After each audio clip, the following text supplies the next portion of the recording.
안녕하세요. 진학사 홍쌤입니다. 이번 정시 설명회는 백분위별로 구분해서 말씀을 드리려고 하는데요. 오늘은 그중 첫 번째 시간으로 백분위 95에서 94위인 학생들이 주로 고민하는 대학들의 정시 선발에 대해서 말씀드리려고 합니다. 작년 입시 결과나 올해 변경된 선발 방법, 그리고 올해 진학사 정시 합격 예측을 통해 확인할 수 있는 몇 가지 특징에 대해서 대학별로 설명드리겠습니다. 그럼 먼저 백분위 95에서 94위인 학생들은 주로 어느 대학에 지원하고 합격하는지 확인해 볼게요. 주로 여기 보이는 8개 대학, 고려대, 서강대, 서울대, 성균관대, 연세대, 이화여대, 중앙대, 한양대에 많이 합격합니다. 물론 여기 포함되지 않은 대학들에도 지원하고 합격하기도 하죠.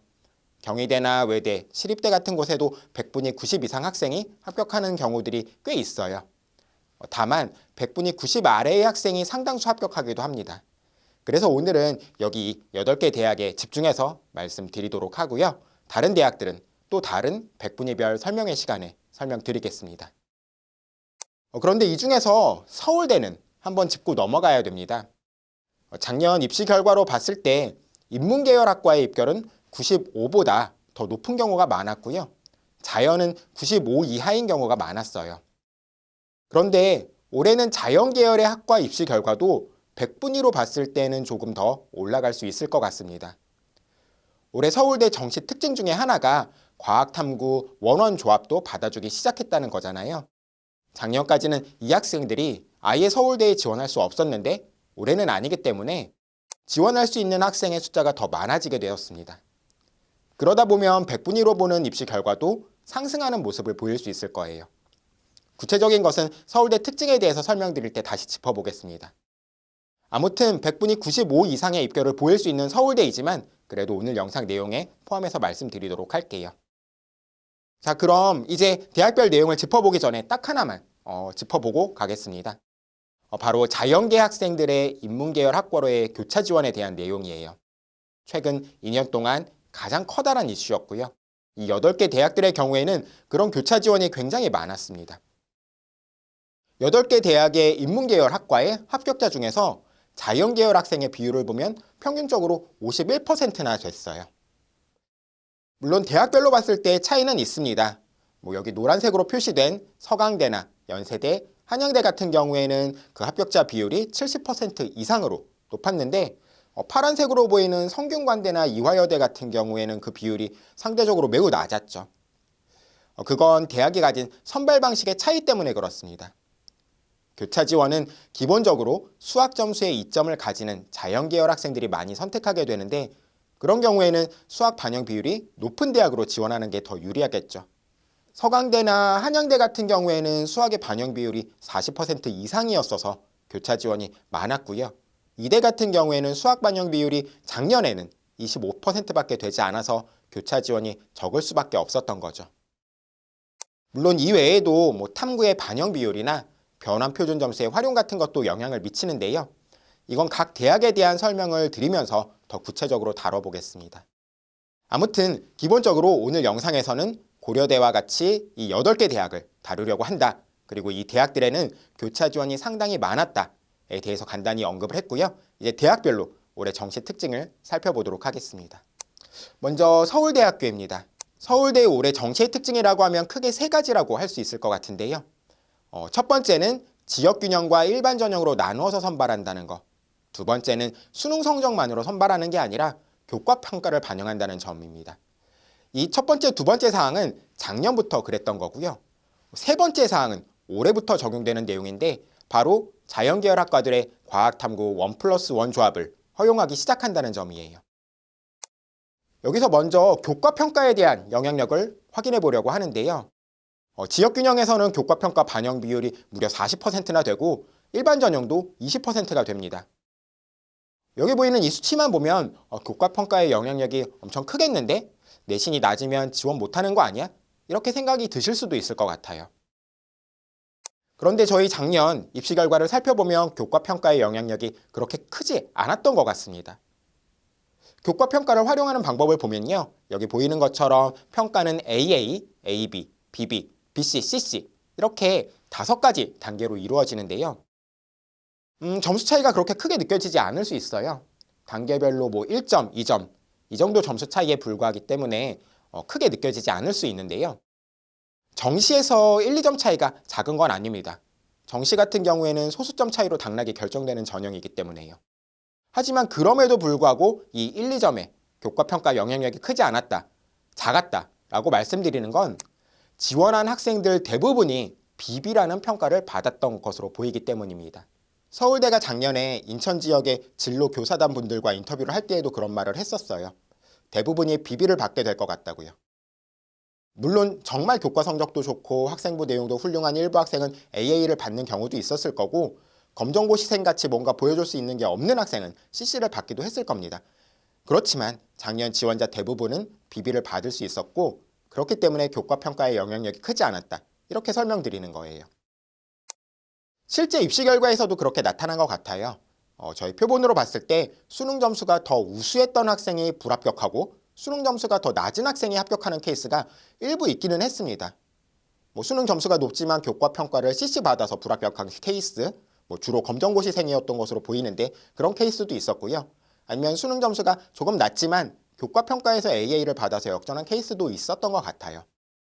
그런데 그런 케이스가 저희 점수 공개, 전체 DB를 보았을 때 2,300건 중에서 33건에 불과했습니다. 매우 작은 비율이라고 할 수 있죠. 그러니까 너무 이런 교과평가에 대한 두려움을 갖지는 않으셔도 된다. 이런 말씀을 드리고 싶었어요. 내신이 4등급, 5등급이라고 하더라도 학생부 내용을 통해서 학생이 성실하게 학교 생활을 했다라는 게 잘 드러난다면 큰 불리함이 없을 겁니다. 특히 일반 전형의 경우에는 크게 두려워하지 않으셔도 될 것 같아요. 서울대에 대해서 두 번째로 말씀드릴 건요. 과학탐구 1+1 조합이 허용된다는 이야기인데요. 원원 조합이 허용되었음에도 불구하고 올해 서울대 합격권에 있는 학생 중 상당수가 과학탐구 2를 선택한 학생이지 않을까 이런 우려가 있긴 했었습니다. 왜냐하면 과학탐구 2를 선택했을 때 표준 점수에서 커다란 장점이 생길 수 있어서예요. 여기 보이는 것처럼 과탐 2로 시험 봤을 때 만점자의 표준 점수가 원과목 만점자보다 훨씬 높았습니다. 보시면 화학2 만점자의 표점은 80점인데 원과목 같은 경우에는 69점, 68점으로 10점 이상 높죠. 서울대는 이 표준 점수를 그대로 활용하기 때문에 이런 이점으로 인해 과탐 2 선택자가 매우 유리할 것이라고 생각됐었고 그건 사실입니다. 다만 그 높은 표준 점수를 활용할 수 있는 학생 수가 그렇게 많지는 않은 것 같아요. 저희 진학사 모의 지원 표본을 보면 우리에게 굉장히 선호도가 높은 의예과나 첨단 융합공 같은 곳은 합격권 내에 과탐 2 응시자가 매우 많았습니다. 의예과 같은 경우에는 96%, 첨단 융합공은 78%죠. 하지만 상대적으로 선호도가 낮다고 할 수 있는 모집 단위들에는 그 비율이 그렇게 높지 않았어요. 식품, 동물, 생명공, 바이오 시스템 소재 같은 곳은 2 응시자가 그렇게 많지 않았죠. 10%대에 불과했으니까요. 이 얘기는 과학탐구 원원 선택자라고 하더라도 서울대에 충분히 합격권에 있을 수 있다는 이야기입니다. 그리고 서울대의 이런 변화가 연고대 정시에도 영향을 미칠 수 있는데요. 연세대에 대한 설명을 통해서 확인을 해보려고 합니다. 연세대는 서울대나 고려대와 다르게 수능 100%로만 선발을 하고 전형 방법의 변화 같은 것도 크지 않습니다.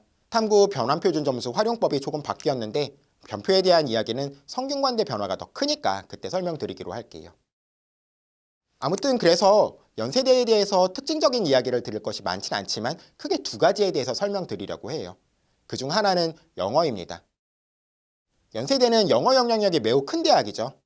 1등급과 2등급의 차이가 인문계열은 8점, 자연계열은 5점 이상 나요.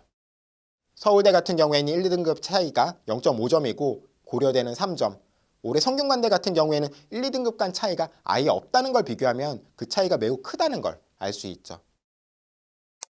그래서 사실 영어가 2등급만 돼도 연세대에 합격하는 게 쉽지 않은 일이었습니다. 작년 연세대 경제학과를 보면 합격자 중에서 영어 2등급인 학생 비율이 저희 전공으로 봤을 때 14%밖에 되지 않았어요. 국문과 같은 경우에는 8%대에 불과했죠. 그런데 올해 모의 지원에 나타난 모습은 다릅니다. 경제에 올해 합격권에 있는 학생 중에 영어 2등급 학생은 무려 35%를 차지하고요. 국문에서도 30%를 차지해요. 이건 올해 영어가 상당히 어렵게 나왔기 때문입니다. 올해 수능 영어에서 1등급을 받은 학생 비율이 4.7%밖에 되지 않죠. 학생 수로 따지면 작년에는 34,000명이 영어 1등급을 받았었는데 올해는 28,000명으로 줄어들게 된 거예요. 30% 이상 줄었다고 할 수 있죠. 영어가 굉장히 어렵게 나왔고 그렇기 때문에 1등급을 활용할 만한 학생 수가 상당히 많이 줄었다는 겁니다. 물론 영어가 1등급이라면 유리한 건 사실입니다. 다른 성적이 조금 아쉬워도 영어로 만회가 가능할 수 있어요. 그런데 그렇기 때문에 영어가 2등급이라고 해서 연대에 합격 못하는 건 아니다. 이런 말씀을 드리는 거예요. 그렇게 생각할 필요가 전혀 없다는 것을 저희 진학사 올해 데이터를 통해 말씀드리고 싶었습니다. 그리고 연세대에 대해서 두 번째로 말씀드릴 건요. 충원율에 대한 겁니다. 올해 연세대 정시 충원율은 작년보다 높아질 수 있지 않을까 그렇게 예상이 돼요. 추가 합격이 더 많아진다는 이야기죠. 이건 앞에서 말씀드린 서울대 내용에 힌트가 있습니다. 서울대 자연계열학과의 올해 과탐 원원 조합이 가능해졌다. 이런 말씀을 드렸죠. 네, 그렇기 때문에 연세대와 중복해서 지원하는 학생이 더 많아졌습니다. 자연계열학과는 어쩌면 그게 당연한 이야기일 수 있는데 자연계열뿐만 아니라 인문계열에도 마찬가지예요. 인문계열학과도 지금 저희 올해 모의 지원자의 표본을 통해 추정해본 충원율이 작년 실제 충원율보다 높게 나타납니다. 연세대 응용통계 같은 경우에는 작년 실제 충원율이 68%였지만 올해는 92%가 되지 않을까 이렇게 예상이 되고요. 경영은 작년 충원율이 80%대였는데 올해는 110%까지 올라가는 것처럼 보여요. 물론 이건 모의 지원상 보이는 추세이니까 구체적인 수치는 실제로는 다를 수 있어요. 하지만 서울대와 지원자 풀의 중복이 일어나서 연세대의 올해 정시 충원율은 작년, 재작년보다 조금 더 올라갈 수 있지 않을까 예상됩니다. 정시로 연대를 지원하고자 하는 학생들에게 조금은 희망적인 이야기일 수 있을 것 같아요. 오늘 세 번째로 말씀드릴 대학은 고려대학교입니다. 고려대 정시는 올해 커다란 변화가 있죠. 바로 내신 성적을 반영하는 교과 우수자 전형을 신설한다는 겁니다. 인문계열은 216명을 뽑고요. 자연계열은 224명을 선발해요. 그러다 보니까 일반 전형 선발 인원이 줄어드는 모습을 보이기도 하죠. 아무튼 먼저 이 교과 우수자 전형에 대해서 살펴보려고 하는데요. 교과 우수자 전형은 수능 성적 80%와 내신 성적 20%를 반영해서 학생을 선발합니다. 그럼 먼저 궁금한 건 과연 내신이 어느 정도인 학생까지 지원할 수 있을까인데요. 진학사 합격 예측 표본을 보면 합격권에 있는 학생 중 상당수가 2.5등급 이내에 있는 학생입니다. 여기 보이는 4개 모집 단위, 경영, 영어 영문, 전자전기공, 보건, 환경융합과학 이 4개 모집 단위 중에서 경영, 전자전기, 보건, 환경융합과학의 합격권 내에는 2.5 이하 내신 학생이 아예 없었습니다. 영어 영문에만 조금 있었는데요. 이 학생들도 2.8, 2.9 이런 학생들이 아니고요. 2.6 정도 되는 학생들이었어요. 그러니까 이런 어떤 표본을 보면 2.5 이하의 학생은 불리함이 있다라고 생각할 수 있을 것 같아요. 자, 그럼 또 하나 궁금한 건 그럼 일반 전형과 교과 우수자 전형 사이에는 어느 정도의 입결 차이가 있을까, 발생할까인데요. 이걸 성적으로 정확히 비교하기는 어려워서 교과 우수자 전형에 지원한 학생 중에서 그리고 또 합격권에 있는 학생 중에서 그 학생들이 일반 전형으로 지원하면 합격할 수 있을까? 얼마나 합격할까? 이걸 확인해 봤어요.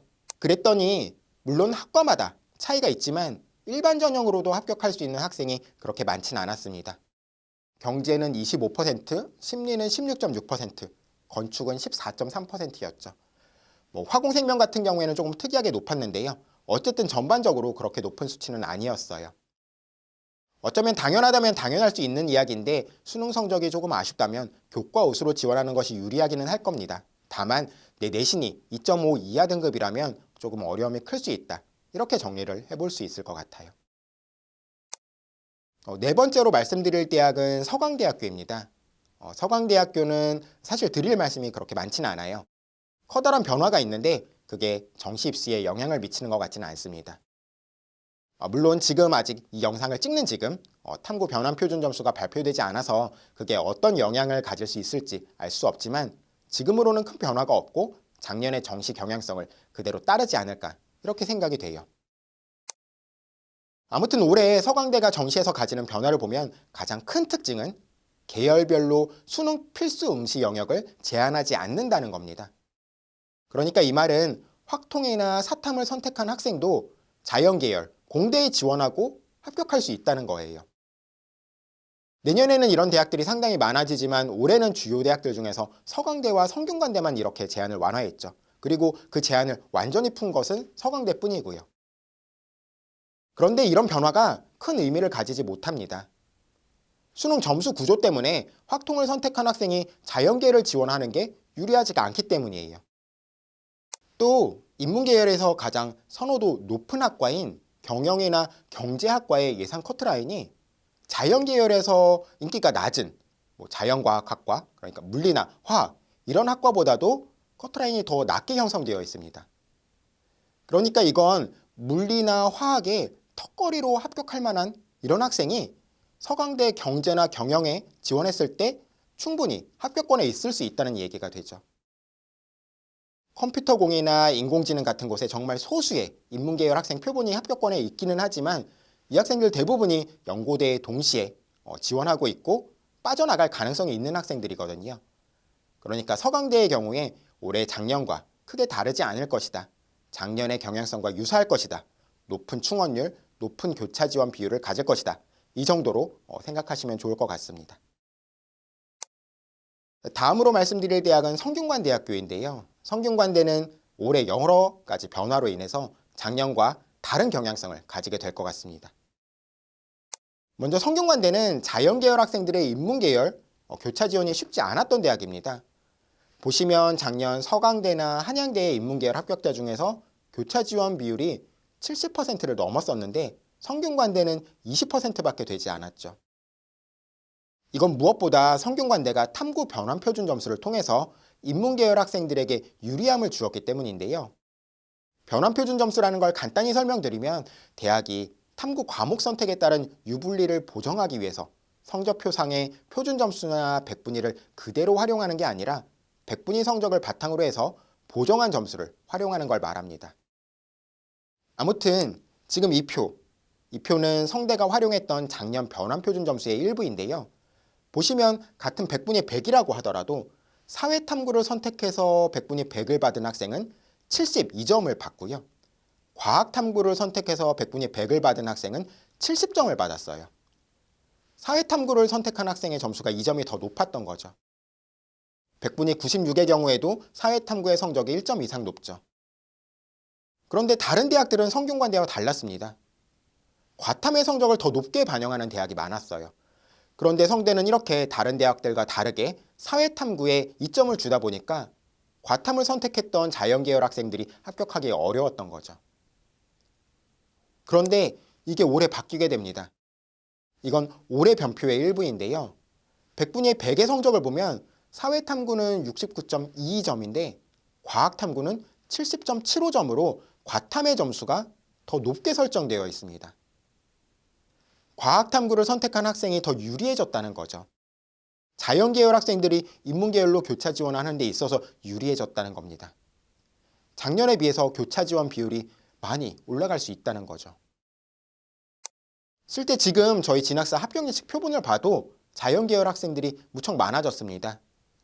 인문계열 학과에 합격권에 있는 학생 중에서 글로벌 리더처럼 20%대로 다소 낮은 교차 비율을 가지고 있는 곳도 있지만 교육에는 70% 이상, 경영이나 글로벌 경제에는 60% 이상의 학생이 교차 지원을 해서 합격권에 있는 거죠.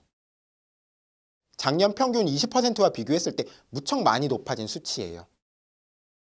그리고 이 비율은 학생들의 표본에 따라 변할 수가 있는 수치인데요. 그런데 이런 교차 지원을 고려하는 학생들은 원서 접수 시기와 가까워질수록 조금 더 많아진다는 특징이 있어요. 그건 지금 보이는 이 비율보다 더 높아질 수도 있다는 거죠. 성대 인문계열 지원을 고민하신다면 반드시 참고하셔야 되는 사항입니다. 또 올해 성균관대에 지원할 때 한 가지 주의하셔야 되는 점이 있는데요. 바로 학과들의 선발 군 이동입니다. 여기 보이는 건설환경공이나 글로벌 바이오메디컬, 수학교육 같은 곳은 작년에 가군에서 선발했었지만 올해는 나군에서 선발합니다. 자연과학 계열은 반대로 나군에서 가군으로 이동하기도 하죠. 그런데 이렇게 선발군이 바뀐 학과들은 과거 입시 결과를 볼 때 주의하셔야 됩니다. 성대의 경우에는 가군에서 나군으로 옮긴 학과들은 충원율이 작년에 비해서 높아질 거고요. 나군에서 가군으로 바뀐 자연과학 계열은 충원율이나 추가 합격이 상당히 적어질 수 있습니다. 그건 대학이 선발하는 정식 군 배치 문제 때문에 그렇습니다. 이 표가 대학들이 선발하는 일부 정식 군을 보여주고 있는데요. 성균관대는 올해 가나 다군에서 모두 선발하죠. 그런데 나군 성균관대에 지원한 학생들은 가군, 연고대에 함께 지원할 수 있어요. 그리고 그렇게 지원하다 보면 중복 합격해서 연고대로 빠져나갈 학생들이 생기겠죠. 그런데 보시면 가군 성균관대에 지원한 학생들은 나군 연고대에 지원할 수가 없습니다. 연고대가 나군에서 뽑질 않으니까요. 그래서 가군 성균관대에 지원하는 학생들은 대부분 나군에도 성균관대에 지원합니다. 아니면 서강대나 한양대, 이화여대 같은 곳을 선택하죠. 그래서 중복 합격하더라도 빠져나가는 경우가 그렇게 많지는 않아요. 이런 대학들의 선발군 현황 때문에 가군 성균관대의 충원율은 상대적으로 낮고 나군 성균관대의 충원율은 높습니다. 그래서 이렇게 올해 선발군을 바꾼 학과들의 충원율에는 변화가 클 거고요. 그렇기 때문에 작년 입시 결과를 보면서 작년에 여기는 충원이 별로 없었네, 작년에 여기는 충원이 많았네, 이런 정보만 가지고 지원 전략을 수립할 수 없다는 점을 기억하시면 좋겠습니다. 성대에 대해서 마지막으로 한 가지만 더 말씀드릴 게 있는데요. 바로 다군에서 정시 선발을 하기 시작했다는 겁니다. 작년까지 성대는 다군에서 선발을 하지 않았었어요. 그런데 올해는 2개 모집단이 에너지와 반도체 융합공을 다군에서 선발합니다. 이 2개 학과는 올해 경쟁률이 매우 높을 겁니다. 이것도 군 배치를 통해 확인해 볼 수 있는데요. 가나군의 서울대나 연고대, 서성안을 지원했던 학생들이 그동안은 다군에 지원할 때 지방 메디컬 대학이나 아니면 중앙대에 지원할 수밖에 없었어요. 왜냐하면 다른 선호도 높은 대학들이 다군에서 선발을 하지 않으니까요. 그런데 성대가 올해 다군에서 선발을 하니까 이 학생들이 여기로 몰릴 수밖에 없는 거죠. 지금 진학사 합격 예측 모의 지원 경쟁률이 반도체 융합공은 30대 1이고요. 에너지는 60대 1에 가깝습니다. 그리고 또 그러다 보니까 예상되는 커트라인 역시 매우 높죠. 계약학과인 가군에서 선발하는 반도체 시스템 공보다도 예상 커트라인이 높게 설정되어 있어요. 그러니까 다군, 성대, 충원이 많겠지, 이것만 기대하면서 그걸 보고 지원해야지, 이렇게만 생각하시면 안 됩니다. 충원율은 매우 높을 거지만 그렇다고 입시 결과가 낮은 건 아니다. 이런 기대감을 크게 갖지는 않으시는 것이 좋겠다, 이런 말씀을 드리고 싶습니다.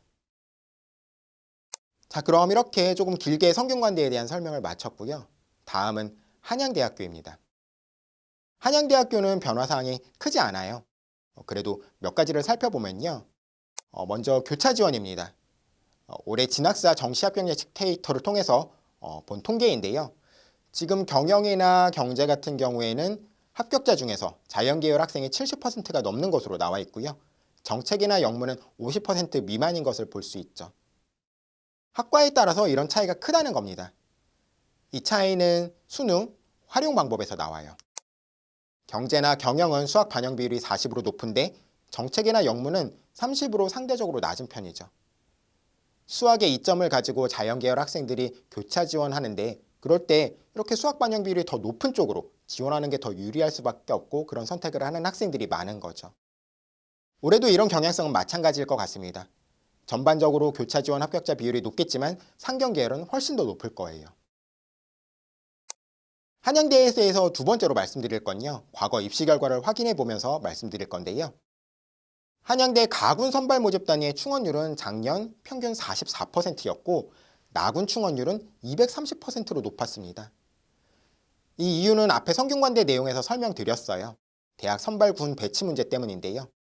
그러면 이렇게 생각할 수 있죠. 충원율이 높은 나군으로 쓰는 게 더 좋겠다.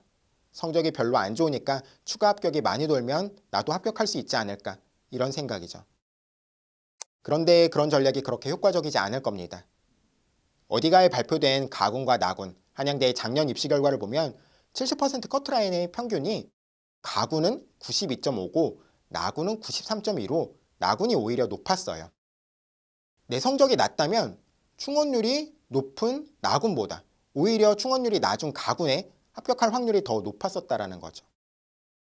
그런데 이 차이로 보면 사실 뭐 그렇게 크게 차이나 보이지 않을 수 있습니다. 0.7 정도의 차이, 그렇게 커 보이지 않을 수 있죠. 그런데 실제로는 매우 큰 차이예요.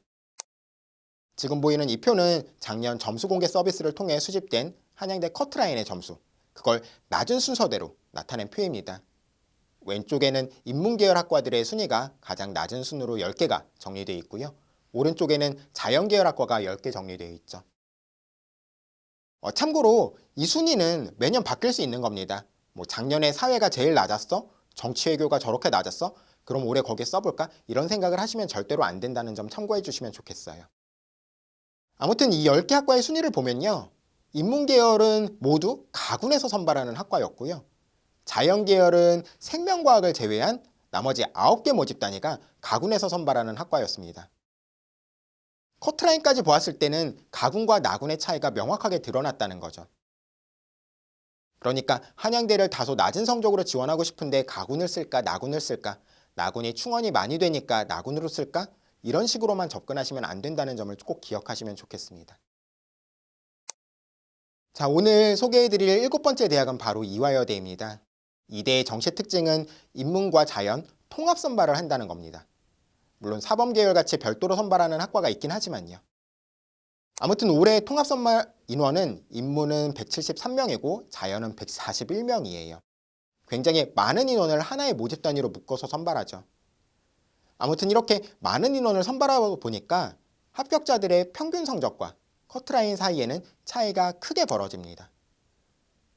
저희 점수 공개를 통해 수집한 정보를 보면은 통합 선발 인문은 평균과 최종 컷 사이에 10점 이상의 차이가 있었어요.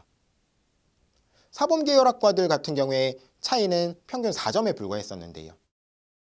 그러다 보니까 이 마지막으로 붙은 학생의 점수는 꽤 낮아 보일 수 있습니다. 그런데 이런 커트라인 합격 성적은 그의 학생들의 실제 지원 표본, 타 대학 지원 현황에 따라서 달라질 수 있는 성적이에요.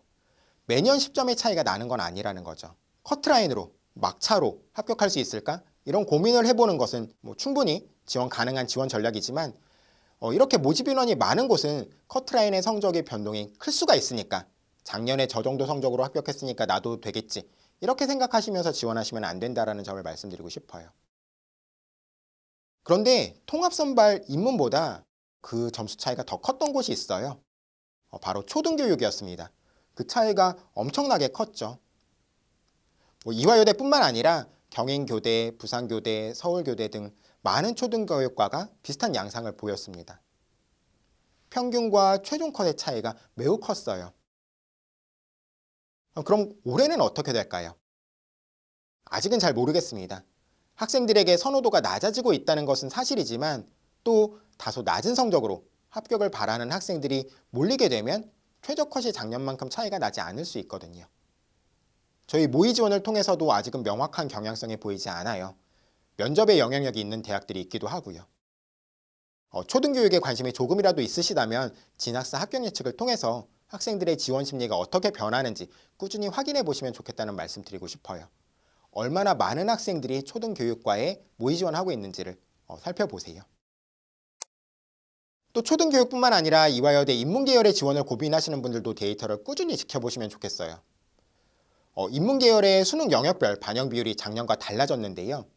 수학 반영비가 25에서 30으로 높아지고 탐구 반영비가 25에서 20으로 낮아지면서 자연계열 학생들의 인문계열로의 교차 지원이 증가할 거다. 이런 예상을 해볼 수 있거든요. 그런데 이것도 아직 저희 데이터를 통해서 명확한 경향성이 보이지는 않습니다.